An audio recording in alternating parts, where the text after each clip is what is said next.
Hello guys, welcome to my mini blog. सगळ्यात अगोदर सकाळी उठल्यावर सगळेजण आंघोळ करतात, त्यातलीच मी एक आहे. उठल्यापासूनच स्पायसी खायची काहीतरी इच्छा झाली होती, म्हणून आईसाहेबांना ही मॅगी बनवायला सांगितली. आता एवढी मोठी मॅगी खाल्ली ती जिरवायसाठी जरा बाहेर यावं म्हणलं. आमचा भैया एक पण शर्ट ठेवतो का नाही घालाय, सगळ्या गाडी पुसायलाच करतो काय माहिती. नाश्ता करून पण परत भूक लागणं आमच्या बाबाकडून शिकाव. बाहेर चालले होते तर जाता जाता आंबट बोरं खाऊन गेले. तोपर्यंत आपल्या नानांनी गुरांखारची शेणं वगैरे उचलून घेतली. यांना रोजच्या रोज स्वच्छ करावं लागतं, नाही तर लय घाण होतंय. आता एवढं सगळं बोंबलत फिरून मला लागली होती भूक. पण मंडळी, भूक लागली की दिवसभर चरत बसणं चुकीचं आहे ना.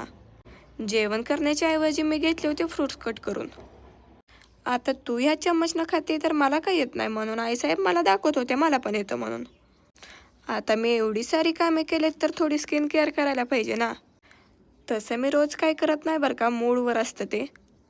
किती जरी लावलं तर आपल्या तोंडावर काय फरकच पडत नाही, तर काय करणार. तर गाईज, तुम्हाला वाटलं असेल आता ही फेस मास्क लावून काय आम्हाला भूत बनवून दाखवणार का. पण नाही बरं का, तसं काय मी करणार नाही. ही फक्त सेल्फ केअर आहे.